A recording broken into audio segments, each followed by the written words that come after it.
There is an ancient wisdom that teaches, the path to peace rarely passes through the noise of the world. Often, it is in solitary silence that we find the answers we seek.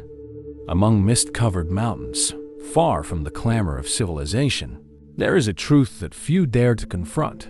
Before we can truly find ourselves, we must first lose ourselves in solitude. In a monastery nestled in the Tibetan mountains, within stone walls that had witnessed centuries of spiritual quests, lived a young monk with a restless spirit. The cold wind that blew through the valleys seemed to echo the emptiness he felt inside. Since childhood, he had always felt like a stranger in the world, as if he had been born out of place and time. The gazes of others always seemed to say the same thing: "You don't belong here." An only child who lost his parents during adolescence, the world felt like a profoundly lonely place, even when surrounded by crowds. At 17, he sought refuge in monastic life, his heart filled with hope that he would finally find the sense of belonging he so desperately longed for. He believed that among those who dedicated their lives to spiritual pursuit, his restless soul would finally be at peace. The towering mountains surrounding the monastery seemed to promise protection from the ever-present feeling of inadequacy that had followed him since childhood. But time passed, the seasons changed over and over, and peace never came. The monastery walls, meant to bring comfort, began to feel like a prison for his restless mind. The daily routines of meditation, study, and work, which were supposed to provide structure, only amplified his sense of being different. Even among the other monks, he felt deeply inadequate, like a dissonant note in a harmonious melody. While his companions seemed naturally inclined to meditation and the teachings, sitting with perfect posture for hours, his legs ached after only a few minutes. While they recited the sutras with ease, his mind wandered through 1,000 different thoughts. During collective ceremonies, his heart raced for no apparent reason. His hands grew sweaty, and anxiety overtook his body. He looked at the other monks and wondered if he would ever be worthy of wearing the robes he carried.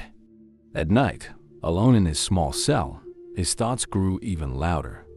What am I doing here? Why can't I find peace like the others? Maybe I wasn't meant for this path. Maybe I'm simply not enough.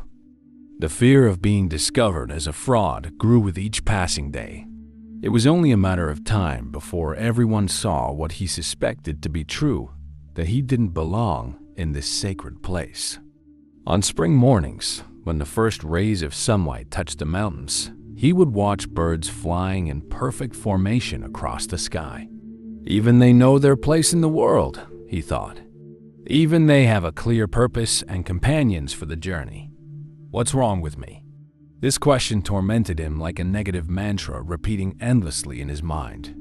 One morning, after a particularly difficult night of intrusive thoughts, the young monk decided he could no longer pretend.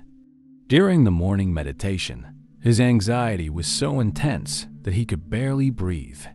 He felt as if all eyes were on him, judging his imperfect posture, his uneven breathing, his mind that refused to be still.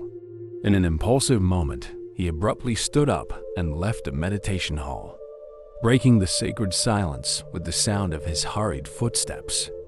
He ran to a small lake behind the monastery, the place where he often hid when the feeling of not belonging became unbearable. Sitting under a tree, he finally let the tears he had held back for so long fall freely. He felt utterly alone, even though he was only meters away from dozens of others. It was a solitude that seemed to come from within, as if his soul were disconnected from the rest of humanity. The young monk did not notice the silent approach of his master, a venerable elder with compassionate eyes and deep wrinkles that told stories of decades of spiritual practice. The old monk had observed his disciple for some time, noticing his discomfort, his restless eyes during meditation, his hesitation during chants, his isolation during communal meals. The deepest lakes are also the quietest, the master said, startling the young monk. Ashamed of being discovered in his moment of weakness, The young monk hurriedly wiped his tears and tried to compose himself. "Forgive me, master. I shouldn't have left meditation." The elder calmly sat beside him, his movements slow and deliberate, like those of a turtle. "Let's walk," he said simply, rising with the help of his polished wooden staff. They walked in silence through the monastery gardens, where flowers bloomed in vibrant colors despite the mountain's cold climate. The young monk felt the weight of unspoken words, confessions he wanted to make but feared the rejection that might follow. The master, on the other hand, seemed perfectly comfortable in the silence, as if he understood that some truths need space to emerge naturally. After a few minutes, they arrived at a small pond surrounded by stones. In the center of a muddy patch at the water's edge, a single lotus flower bloomed, its pristine white petals contrasting with the dark mud beneath it. The master stopped and pointed to the solitary flower. "Do you know the parable of the lotus, young one?" he asked, his voice as gentle as the morning breeze. The young monk gazed at the flower, so beautiful in its isolation. "I know the flower, master, but I am not sure about the parable." The old monk smiled, the wrinkles around his eyes deepening. "The Buddha taught that just as the lotus rises from dark mud, yet emerges pure and untouched above the water, our enlightenment arises from the impurities of life. Look at this flower. It does not lament being alone, nor does it compare itself to other flowers in the garden. It does not feel ashamed of its roots in the dark mud. It simply works in silence, transforming what many consider impure into something of rare beauty." The young monk studied the solitary flower, and for the first time, he saw beauty in solitude. There was something profoundly dignified in the way the lotus rose from the mud, without rush, without fanfare, without the need for approval. "But master," he asked, his voice betraying the fear he still carried, "what if I never bloom? What if I remain nothing more than mud?" The old monk placed his wrinkled hand on the young monk's shoulder, a rare gesture of physical contact that conveyed more understanding than any words could. "The mud also has its purpose, young one. Without it, the lotus would have nowhere to grow. Even the darkest mud carries within it the nutrients for the most beautiful flower." They sat in silence for several minutes, watching the lotus sway gently with the breeze. The young monk felt something shift inside him, a small seed being planted in his heart. Perhaps his sense of not belonging, his anxiety, his fear of being inadequate were not obstacles to his spiritual journey, but necessary parts of it. Perhaps the mud of his imperfections contained precisely the nutrients he needed to grow. "I don't know how to bloom, master," he finally admitted. "Everyone else seems to know the way except me." "Every flower has its own time," the master replied. "Some bloom in spring, others in autumn. Some need abundant sunlight, others thrive in the shade. The mistake is in wanting to bloom like others, in their time, in their way." The master's words opened a new perspective. The young monk had never considered that perhaps his path was simply different, not wrong. Perhaps his journey required more solitude than others, more silence, more time in the darkness before he could emerge into the light. "What should I do then, master?" The elder pointed toward the distant mountains, where a small cave was barely visible on the rocky slope. "Sometimes we must step away to find ourselves. Sometimes the noise of others, even well-intentioned, prevents us from hearing our own truth." A shiver ran down the young monk's spine. The thought of complete isolation, of voluntary solitude, both intrigued and terrified him. But something in the master's words resonated deeply within his restless heart. Perhaps what he needed was not to escape solitude, but to embrace it fully, to immerse himself in it until he found its deepest amiade anji. 3 days later, the young monk stood at the entrance of the cave, his few belongings wrapped in a thick cloth. The decision had not been easy. Many at the monastery did not understand his choice. "Why isolate yourself when we are here to help you?" one of the older monks asked. Others whispered that it was merely an escape, a sign of weakness. that almost made him give up. But the master's words about the lotus remained alive in his heart, and something deeper than fear drove him forward. The old master was the only one who seemed to truly understand. On the morning of his departure, he appeared silently in the courtyard, holding a small bundle. "Take this," he said, handing him an ancient scroll, yellowed with age. "The teachings on the 4 mountains. You will need them." Then, with a slight nod, he gave him permission to leave. Now, standing before the cave that would become his home, the young monk hesitated. The dark entrance looked like the mouth of some ancient creature, ready to swallow him whole. The last light of the evening painted the sky red and gold, as if the world wished to show all its beauty one last time before he withdrew from it. In the distance, the monastery looked small and safe. For a moment, the urge to turn back was almost irresistible. "What am I doing?" he murmured to himself. "I don't know how to survive alone. I don't know how to meditate alone. I don't know how to be alone." His hands trembled slightly as he adjusted the strap of his bag. He took a deep breath and stepped into the darkness. The cave was deeper than it appeared from the outside, with a small natural chamber opening up after a narrow passage. A small hole in the ceiling allowed smoke to escape and light to enter.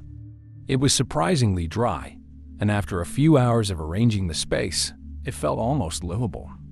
The young monk spread his bamboo mat in a corner and organized his few possessions: a begging bowl, an extra robe for the harsh winter, an oil lamp, a few scrolls of teachings, and the text the master had given him. With stones, he improvised a small altar and placed a tiny Buddha statue there, his only valuable possession. The first night was the hardest. As the sun set, the mountain silence became an almost tangible presence. No bells calling for meditation, no murmurs of monks reciting sutras, no sound of footsteps on stone corridors. Only the wind whispering through the trees and, occasionally, the distant hoot of an owl. He sat in meditation, as he had done hundreds of times at the monastery, but something was different.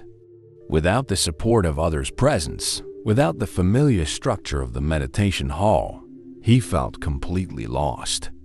His mind, already restless by nature, became a storm. Thoughts and emotions he had managed to keep under relative control at the monastery now rose like towering waves, threatening to drown him. "You are running away." The accusation came from somewhere deep within. "You are a coward." The inner voice was merciless. "You will never be enough." The judgment was final, irrevocable. Anxiety spread through him like wildfire in a dry forest. His heart pounded so hard, it felt like it wanted to escape his chest. Sweat dripped down his forehead, despite the cold night air. Breathing became more difficult. For one terrible moment, he thought he would die there, alone in the darkness, and no one would know for days, perhaps weeks. "This is madness," he murmured, abruptly standing up and abandoning his attempt to meditate. He paced back and forth in the small space, like a caged animal. The fear of solitude kept him awake until the first rays of sunlight began to seep through the opening in the ceiling. Only then, exhausted, did he fall into a restless sleep. He woke up a few hours later, disoriented. For a confused moment, he did not recognize where he was. Then the reality of his situation struck him again. He was alone, completely alone, for the first time in his life. And he would have to find a way to deal with it, or he would go mad. In the following days, things did not improve much. He tried to meditate, but his mind refused to settle. He tried to study the texts he had brought, but the words felt empty, devoid of meaning. Not even the practical tasks, gathering firewood, fetching water, cleaning the cave brought relief to the storm within him. At night, lying on his mat, he listened to every small sound, imagining wild animals, malevolent spirits, or, worse, the absolute void that seemed to want to consume him. After a particularly difficult week, when he almost decided to give up and return to the monastery in shame, he remembered the scroll the master had given him. He had not opened it yet, perhaps out of fear, perhaps out of pride. He sat near the cave entrance, where the light was better, and carefully unrolled the ancient document. The calligraphy was elegant, though time had faded the ink in some places. The text began with a story about the Buddha. Once, a king visited the Enlightened One and expressed his concern about how to protect his kingdom from invaders coming from the 4 directions. The Buddha replied that there were 4 invaders from which no human being could escape, no matter how powerful they were. "What are these invaders so powerful?" asked the king, worried. "They are the 4 mountains that surround every living being," replied the Buddha. "The mountain of birth to the east, the mountain of old age to the south, the mountain of sickness to the west, and the mountain of death to the north. No one can escape them by running in any direction. They advance inexorably, crushing everything in their path. And what should we do then?" asked the king, feeling helpless. "The only way to deal with these mountains is not to run, but to turn inward to the fortress of the Dharma, the truth, righteousness, compassion.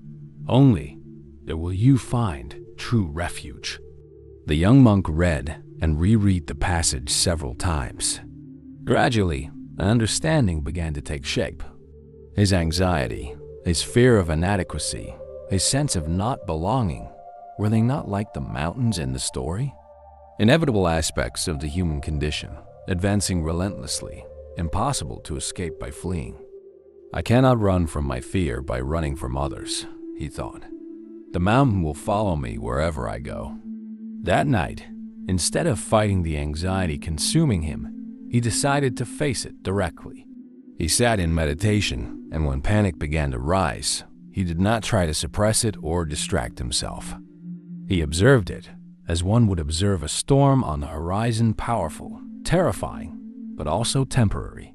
He noticed how anxiety manifested in his body, the pressure in his chest, the tightness in his throat, the sweaty palms, without fully identifying with those sensations. "This is just the mountain of sickness," he told himself. "It rises, remains for a while, and eventually passes. I don't need to run from it." It was one of the hardest nights of his life, sitting motionless while waves of panic washed over him. Many times he almost gave up. But something had changed. He was no longer fighting the inevitable, but learning to observe it with a new kind of acceptance. In the following weeks, he gradually established a routine. He woke up just before dawn and sat in meditation, watching the sunrise through the cave opening. He spent the mornings studying the texts he had brought and the scroll of the 4 mountains. In the afternoon, he dedicated himself to practical tasks, gathering firewood for his small fire, fetching water from a nearby spring, keeping his cave clean, occasionally descending to a lower part of the mountain to collect wild fruits and edible roots he had learned to identify. At dusk, he practiced recitations and mantras, letting the sound of his own voice fill the space and drive away some of the loneliness. At night, before sleeping, he sat once more in meditation, watching the stars whenever the sky was clear. The routine brought a structure that began to calm his restless spirit. Like turbulent water that slowly settles when undisturbed, his mind gradually became clearer. "The mountains do not disappear," he reflected one day, "but I can learn to live among them, to find the fertile valleys where life still flourishes." 3 months had passed since the young monk arrived at the cave. Autumn had turned to winter, and the mountain was now draped in a blanket of snow. The days grew shorter, the nights longer and colder. Even so, he had found a rhythm, a routine that brought a certain stability to his solitary existence. His mind, though not yet completely at peace, was no longer the chaotic whirlwind of his first days. He had learned to recognize the patterns of his thoughts, like clouds forming the same shapes over and over in the sky of his consciousness. He noticed that anxiety came in cycles, like the phases of the moon, and that, just like them, it inevitably passed.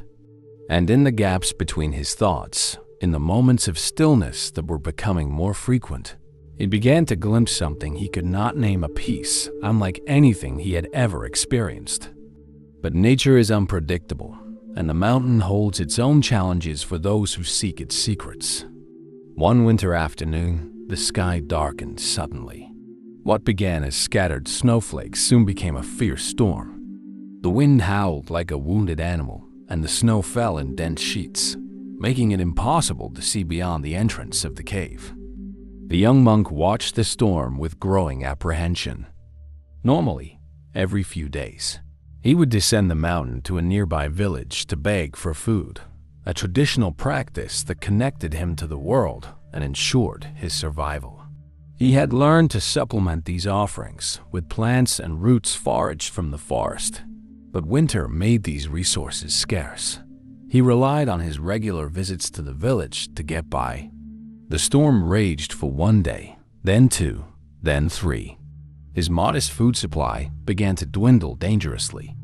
On the fourth day, when he tried to step outside to gather more firewood, he discovered that the entrance to the cave was partially blocked by accumulated snow. It took him hours to clear a path, only to find that the trail leading to the village had completely disappeared under a thick, unbroken blanket of white. With visibility still low and the risk of avalanches high, attempting the descent would be suicide. He was completely isolated. As the days passed and the storm showed no signs of relenting, a new kind of fear began to take root in his chest. It was not the familiar anxiety, nor the panic of his early days in the cave. It was something deeper, more existential, the fear of absolute emptiness, of irrelevance, of being forgotten. He rationed his food, limiting himself to a meager portion each day. Even his meditation practice, which had become a refuge in the past months, now felt empty of meaning. What is the point of all this? He wondered as he watched the snow fall ceaselessly. What is the use of all this inner work if no one will ever know? If I die here alone, what will have been the purpose of it all? The desolation was so intense that it turned his cave, once a hard-won refuge, into a frozen prison. The nights became nearly unbearable. He longed not only for the basic comforts of the monastery, warm meals, extra blankets, the glow of a well-tended fire, but for human presence, for the sound of another voice besides his own, for the sense that his existence was witnessed by someone beyond the indifferent stone walls. On the 10th night of isolation, with his provisions nearly exhausted and his spirit broken, he found himself in a state of despair he had rarely known. Sitting before his small altar, the flickering lamplight casting ghostly shadows on the walls, he wept. They were not tears of self-pity, but of a deeper sorrow, the sorrow of recognizing the fragility of existence, the inevitability of death, the apparent meaninglessness of all human effort.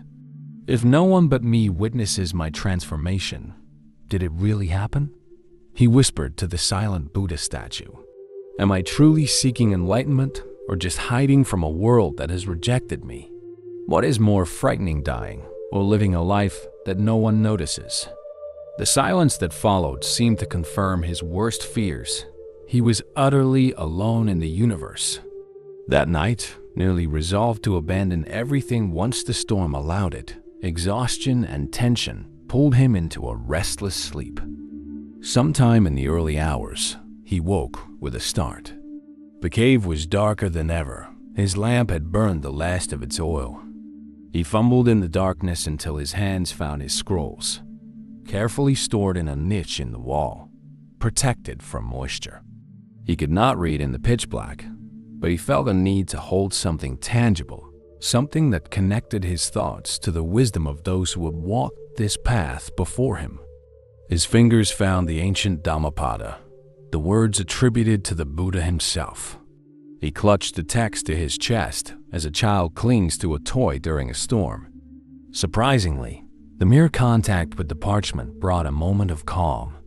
In the stillness of the night, he remembered a passage he had studied many times about the overflowing cup.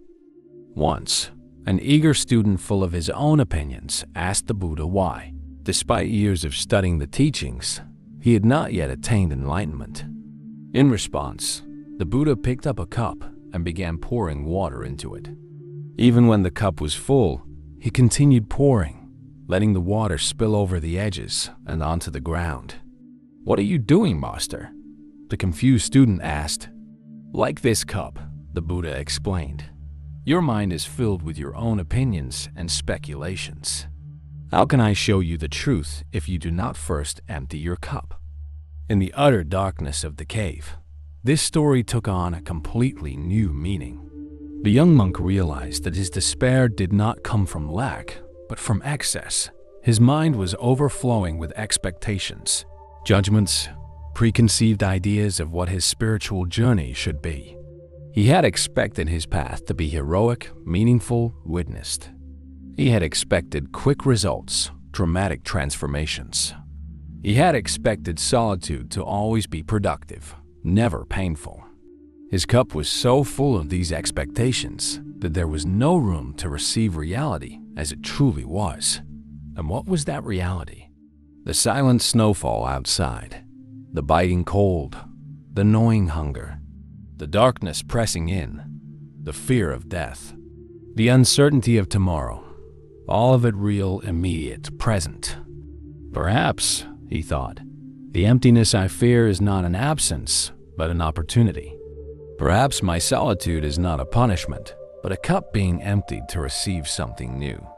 With this realization, something shifted subtly inside him. It was not a dramatic transformation, no celestial lights or transcendent visions. It was more like a knot loosening, a long jammed door finally giving way under steady pressure. His fear did not vanish, but it receded just enough for him to breathe again. In the darkness, he began to meditate differently. Instead of trying to control his experience or achieve some elevated state, he simply allowed himself to be present with whatever arose. The cold? He observed it without resistance. The hunger? He noted its sensations without judgment. The fear? He welcomed it like an old acquaintance, not an enemy. Hours passed in this state of raw presence. When the first rays of sunlight began to seep through the cracks at the cave's entrance, he realized something extraordinary. The storm had ceased. The silence outside was no longer the oppressive silence of falling snow, but the crystalline hush of a world transformed, purified. With effort, he cleared a path through the accumulated snow and stepped into the dazzling brightness of morning. The world was unrecognizable, covered in an immaculate white that reflected the sunlight like countless diamonds. The air was utterly still, as if time itself had frozen. There was no distinction between sky and earth, near and far, only vast white in every direction. Before this image of absolute emptiness and total fullness at once, the young monk understood something the texts had tried to teach him, but only experience could reveal. The emptiness he had so feared was not the absence of meaning, but the very condition for meaning to a ISA. With the arrival of spring, the snow began to melt, revealing a renewed world. Small green sprouts emerged between the rocks, and the birds returned, filling the air with their songs. The young monk had completed 6 months of retreat in the mountains. The harsh winter had been his most severe teacher, but also the most valuable one. His daily routine had become almost sacred meditation at dawn and dusk. Studying the scriptures, manual labor, contemplative walks, his meditative practice had deepened considerably. If before he struggled to maintain focus for a few minutes, he could now sit in stillness for hours, observing the flow of his breath and the arising and fading of his thoughts without identifying with them. In those moments of deep concentration, he began to experience something new, brief instance of absolute clarity, as if the curtains of his mind were momentarily drawn aside to reveal a vast and luminous reality. They did not last long seconds, perhaps minutes, but they left a lasting impression, like the fragrance that lingers even after the flower is gone. These experiences, though deeply revealing, brought with them a new restlessness. On a particularly clear morning, as he gazed at the valley below his cave, an unsettling question arose in his mind. What is the purpose of all this if I remain isolated forever? What is the point of developing wisdom if it is never shared? Of cultivating compassion if there is no one to receive it? This question followed him for days, like a pebble in his shoe that could not be ignored. He had found a certain peace in his solitude, but now he questioned whether it was truly the complete path. The monastery taught that enlightenment was not an end in itself, but a means to alleviate the suffering of all beings. How could he fulfill this purpose while living as a hermit? One morning in late spring, during his daily walk to collect water from a nearby spring, the young monk heard a faint, almost imperceptible sound. He stopped and listened closely. It was a weak chirping, coming from behind some rocks. He cautiously approached and found a fallen bird, a small creature with bluish feathers, one of its wings visibly injured. The tiny being trembled, its black eyes fixed on the monk with a mixture of fear and hope that transcended the barrier between species. Without a second thought, the young man removed his outer robe and, with gentle movements, wrapped the injured bird. "Do not be afraid, little brother," he murmured, surprised by the sound of his own voice after so long speaking only in his mind. "I will take care of you." He brought the bird to his cave, improvised a nest with soft fabrics, and carefully examined the wounded wing. It was not broken, just dislocated, with some feathers missing. With delicate fingers, he straightened the wing as best he could, recalling techniques he had once observed an older monk use at the monastery to treat injured animals. In the following days, he divided his attention between his spiritual practice and caring for the bird. He brought small insects and seeds, gently placing them in the animal's beak. He moistened its lips with drops of water. Patiently, he watched as the little creature regained strength, first becoming more alert, then moving within the improvised nest, and finally testing its wing with small jumps. What surprised him was not only the bird's recovery, but what happened within himself. Caring for that tiny being awakened a joy unlike anything he had experienced in his spiritual quest. It was not the distant serenity of deep meditation, nor the intellectual satisfaction of studying sacred texts. It was something more immediate, warmer, more connected to life itself. He spent hours observing his little patient, noticing every movement, every change. He began talking to it, sharing thoughts he had bottled up for months. "You know, little friend, sometimes I wonder if I'm on the right path. If all this isolation is really worth it. If I'm not just running away from the world, instead of learning how to live in it." The bird tilted its head, its bright eyes fixed on the monk as if it truly understood.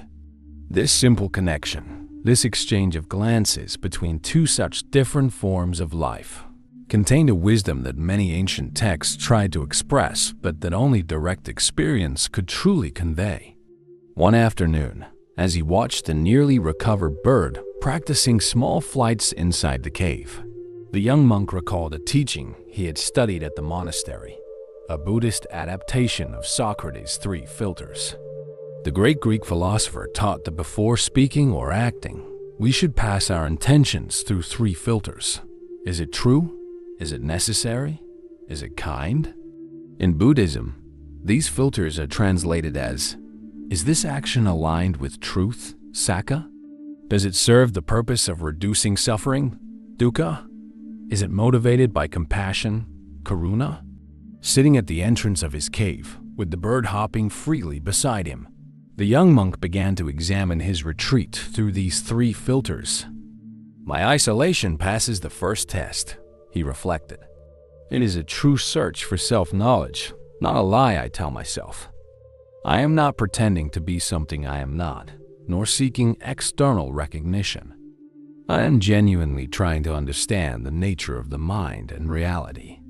He watched a lone cloud drifting across the blue sky, its shape constantly shifting as it moved.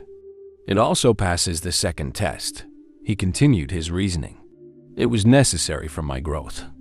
I needed this time away from noise and distractions to confront my inner demons, to learn to observe my mind, to develop stability in my practice. The bird took a small test flight, landing on the monk's shoulder for an instant before returning to the ground. This brief contact, this trust demonstrated by such a fragile being, touched something deep within his heart. But it fails the third test, he concluded with a sigh. True compassion cannot exist only as an abstract concept or a feeling cultivated in isolation. It must be expressed, shared, lived in relation to other beings. Caring for this small bird has brought me more joy and taught me more about compassion than months of solitary meditation. In that moment, he understood something fundamental about the spiritual path he had chosen. Personal development, inner work, the cultivation of the mind, all of this was not an end in itself, but merely preparation. Preparation for something greater, something that transcended the small self with its concerns and needs. The true purpose of all this silent work, he thought, watching the bird he had helped heal, is not merely to achieve inner peace for myself, but to cultivate the ability to alleviate the suffering of others. It was as if a fundamental piece of the puzzle of his life had finally found its place. The emptiness that had once terrified him, the solitude that had made him question his entire path, everything now began to make sense as part of a necessary training, a forge in which he was being prepared for a greater purpose. A few days later, the bird was fully recovered. On a particularly beautiful morning, the young monk carried it outside the cave, to the highest point of the mountainside. He gently placed it on a flat rock and took a few steps back. "It's time, little friend," he said softly. "Your home is the open sky, not my dark cave." The bird looked at him for a long moment, as if hesitating. Then, with a sudden movement, it spread its wings and took flight. It rose in wide circles, higher and higher, until it became just a blue speck against the sky, and then finally disappeared. The young monk watched until he could no longer distinguish the bird. A part of him felt the pain of separation, but another larger and deeper experienced genuine joy at seeing the small creature return to its true nature. There was no sense of possession of my bird, only the satisfaction of having been an instrument in relieving the suffering of another being. As he returned to his cave, which suddenly seemed emptier and quieter, he reflected on the experience. He realized that he had received far more than he had given. The injured bird had been his teacher, showing him through lived experience what the scriptures tried to explain in words, that compassion in action is the true heart of the Buddhist path. The following autumn, as he completed a full year of retreat, something had changed profoundly within the young monk. The change was not visible to anyone, for there had been no witnesses to his journey except the birds in the sky and the trees on the mountain. But he could feel it himself, as if he inhabited a body and mind different from those with which he had begun his isolation. His anxiety, though still present on occasion, no longer controlled him as it once had. It arose like a passing cloud in the sky of consciousness. He noticed it, acknowledged it, and let it drift away without identifying with it. His fear of solitude, which had tormented him like an unrelenting ghost at the beginning, had gradually transformed into a deep appreciation for silence. And his constant sense of inadequacy, which had followed him like a shadow throughout his life, had given way to a quiet confidence in his own path. One morning, as he walked near his cave after meditation, he was drawn to a soft sound, the whisper of the wind through a grove of bamboo growing on the eastern slope of the mountain. He had never explored that area before, and moved by a calm curiosity, he made his way there. The grove was a place of serene beauty. Hundreds of bamboo stalks rose toward the sky, their slender bodies swaying gently with the breeze. The morning sun filtered through the leaves, casting patterns of light and shadow on the ground. The young monk sat at the edge of the grove, watching the hypnotic movement of the bamboo. As he observed, he recalled a Zen teaching he had once studied in the monastery, the metaphor of the bamboo. Bamboo grows differently from other plants. For 4 years, it seems to make little visible progress above the ground. During this time, it is developing an intricate underground root system, hidden from sight. Those who pass by see only a small shoot, seemingly stagnant, and often doubt that anything significant could come from it. Then, in the 5th year, something remarkable happens.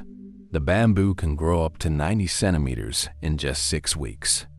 To an unknowing observer, it appears almost miraculous, like sudden magic. But those who understand the nature of bamboo know that this is not a sudden miracle, but the result of years of patient, unseen development beneath the earth. The young monk closed his eyes, allowing the wisdom of this story to sink into his being. Suddenly, he saw his own journey reflected in the life of the bamboo. When he had arrived at the cave a year ago, he had been like a fragile shoot, exposed to the elements, unsure of his ability to survive. During the first months, he had often felt as though he was making no progress at all. His meditations were restless, his thoughts chaotic, his anxiety persistent. Even when he began to develop some stability, his progress seemed small, almost imperceptible. A moment of clarity here, an instant of peace there. Nothing dramatic, nothing easily described or measured. To an external observer, it might have seemed that he was simply sitting in a cave, wasting his time. But just as the bamboo worked silently beneath the ground, developing the root system that would one day sustain its rapid growth, something had been happening in the depths of his being. Roots of mindfulness stretched through the layers of his consciousness. Foundations of equanimity solidified beneath the surface of his turbulent emotions. A network of intuitive understanding took shape in the shadows of his ignorance. What seemed like stagnation, he thought, opening his eyes to gaze at the bamboo grove once more, was actually the development of deep roots.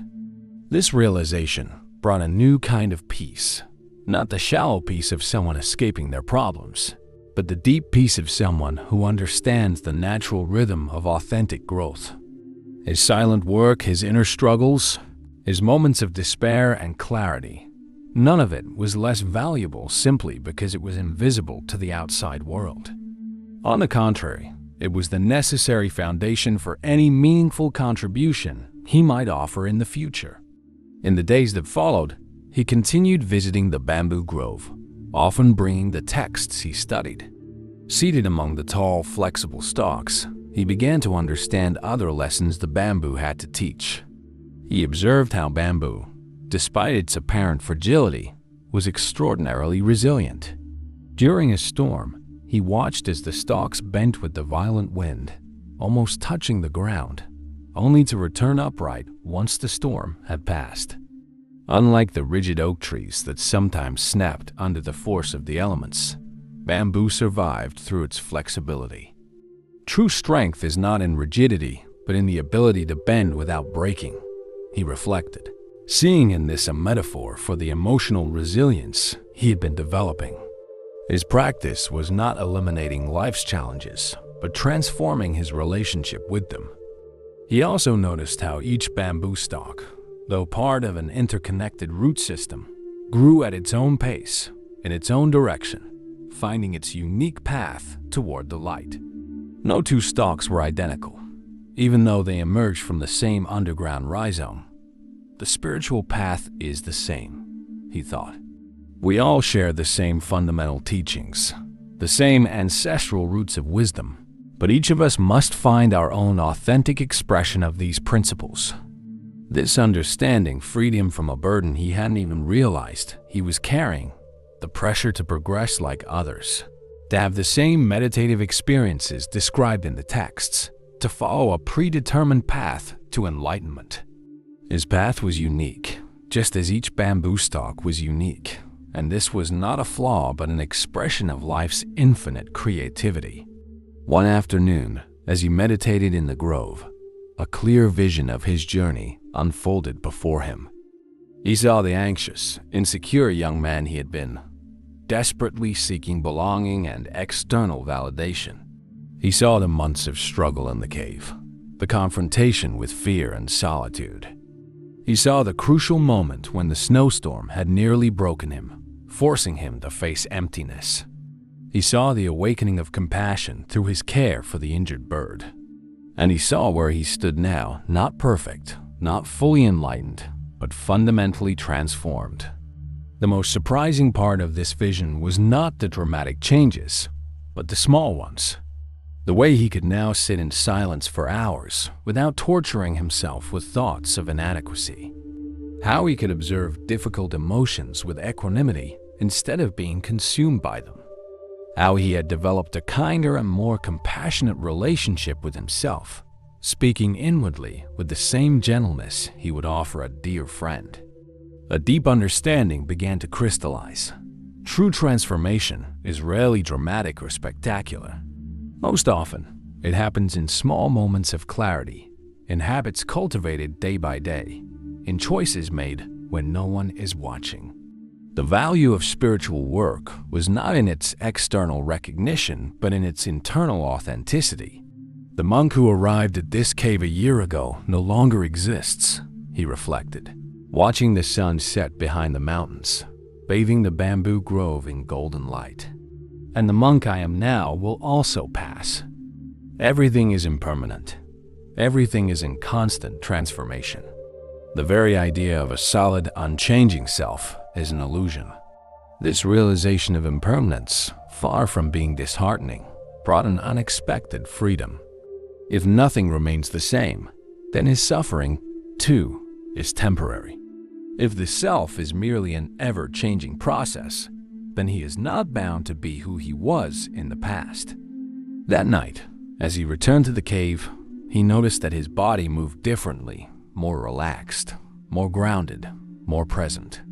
His gestures as he lit the lamp, arranged his sleeping mat, and organized his few belongings, all carried a quality of mindful presence that once required effort to maintain but now arose naturally.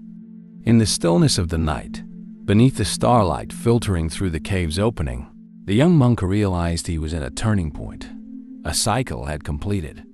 The time of germination had passed, the roots were established, and something new was ready to emerge. He did not know exactly what lay ahead, but he felt a deep trust that whatever it was, he would be ready to meet it. Like the bamboo, he thought as he drifted into sleep, I can bend with the winds of change without losing my center. I can grow toward the light while keeping my roots firmly planted in the soil of practice. In the following spring, after 15 months of retreat, the young monk woke with a serene certainty in his heart. It was time to return to the monastery. Not because his inner work was complete. He had learned that this is a continuous process with no definitive endpoint. He was ready to return because he felt it was time to integrate his discoveries into communal life. The decision did not stem from a desire for comfort or an escape from the difficulties of solitary life. In fact, he had developed a deep appreciation for his simple, self-contained existence in the cave.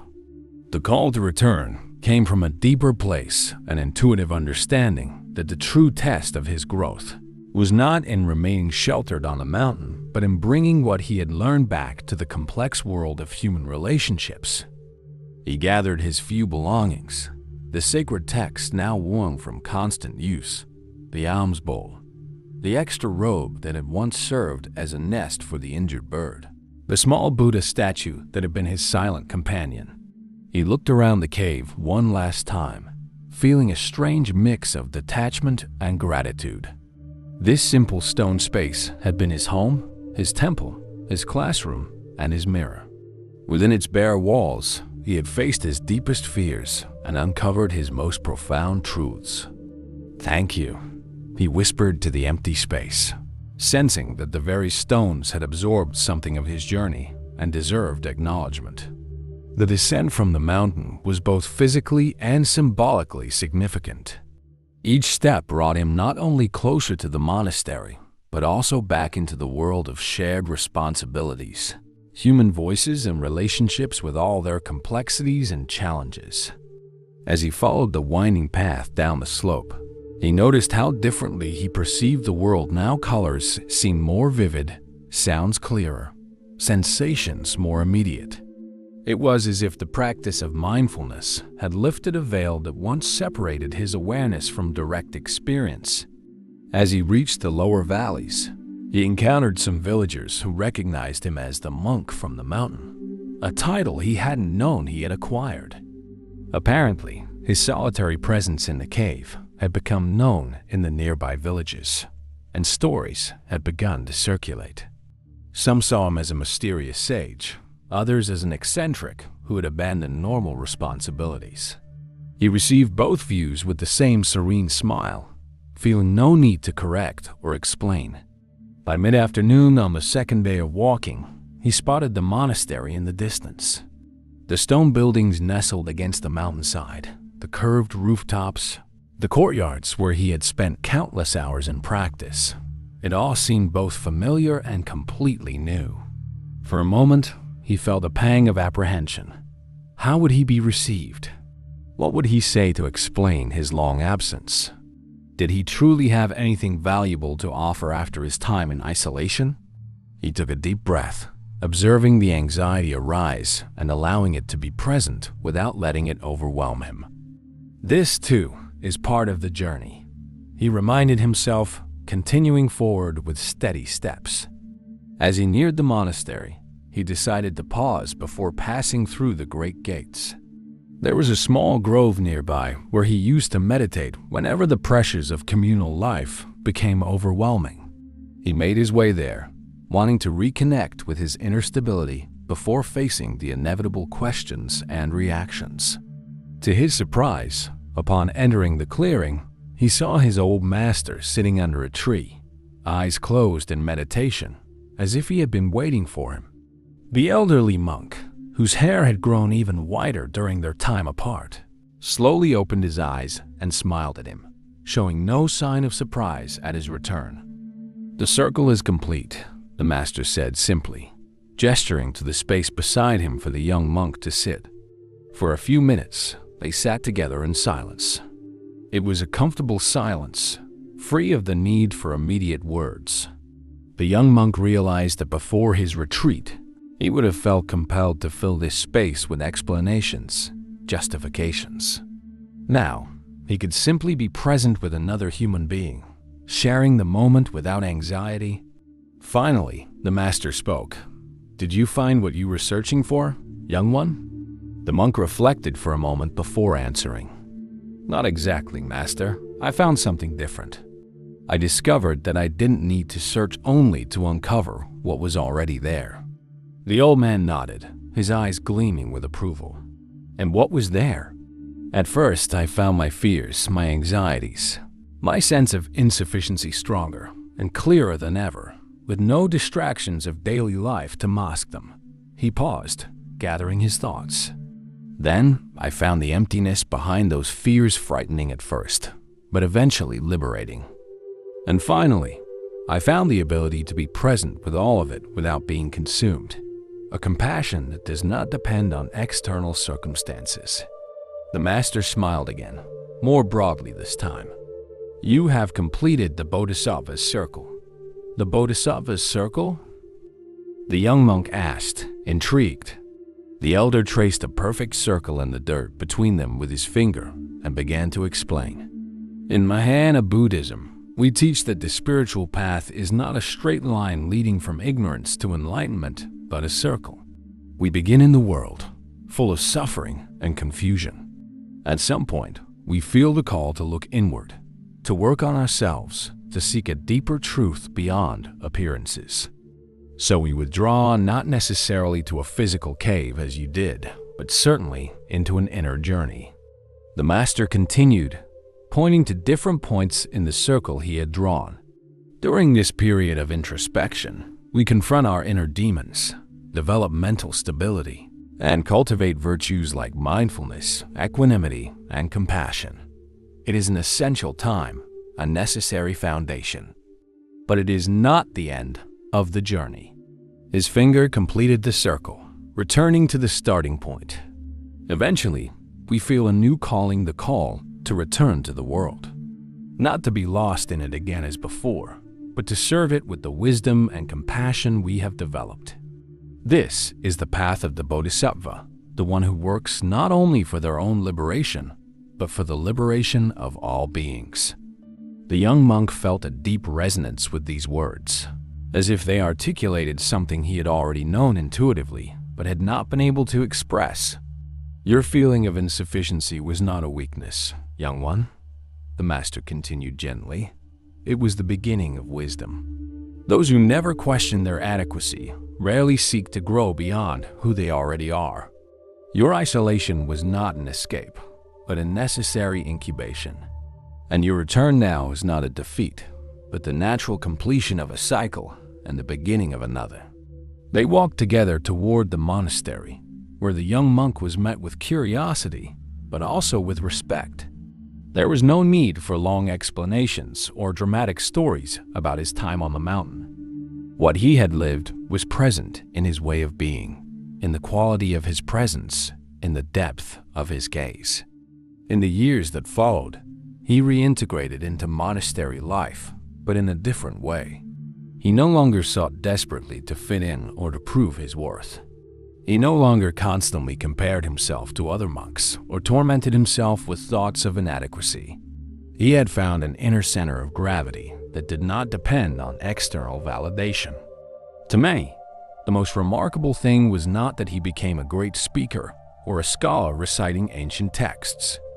He became known for something much simpler, and perhaps for that very reason, much rarer. His ability to listen. To truly listen with full presence and authentic compassion. All of us must tend to our own inner garden, he would often say to the young monks who sought his guidance. But we do not cultivate flowers only for ourselves. Eventually, their fragrance drifts beyond the walls and benefits all around us. And so, his journey continued one step, one breath, one moment of presence at a time.